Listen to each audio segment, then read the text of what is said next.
बोलते हैं साईं बोलते हैं। என் அன்பு குழந்தையே, பணம் என்பது ஒரு மிக முக்கியமான ஆதாரம். புத்திசாலித்தனமா அதை பயன்படுத்துங்கள். ஏதேனும் பொருளை வாங்குவதற்கு முன்பு 2 முறை நன்றாக யோசித்து உங்களையே நீங்கள் கேள்வி கேட்டுக்கொள்ளுங்கள். இது உண்மையாகவே எனக்கு தேவையா என்று. அதற்கு பிறகுதான் வாங்குங்கள்.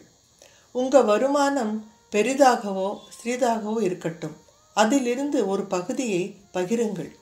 ஒரு பிஸ்கட் பாக்கெட், ஒரு தண்ணீர் பாட்டில், ஒரு சமோசா அல்லது ஒரு சாதாரணமான உணவு, இவற்றில் ஏதோ ஒன்றை பசியுடன் இருப்பவனுக்கு கொடுங்கள். இது உங்களால் நிச்சயம் முடியும். சமுதாயத்திற்கு ஏதோ ஒரு வகையில் திருப்பி கொடுக்கறதுக்கான முயற்சியை செய்யுங்கள். தானம் என்பது பெரிய பெரிய நிறுவனங்களுக்காக மட்டுமே அல்ல, அதுக்காக சொல்லப்பட்டதல்ல. அது ஒரு எளிமையான முறை, பகிர்வதற்கும் மற்றும் கவனித்து கொள்வதற்கும். இன்றைக்கு உங்கள் வீட்டிற்கு விருந்தாளி வருவார்கள். அவர்களை நன்கு கவனியுங்கள். சிரித்து கொண்டே மகிழ்ச்சியுடன் இருங்கள். என் ஆசீர்வாதம் எப்போதும் உங்களுடன் இருக்கு.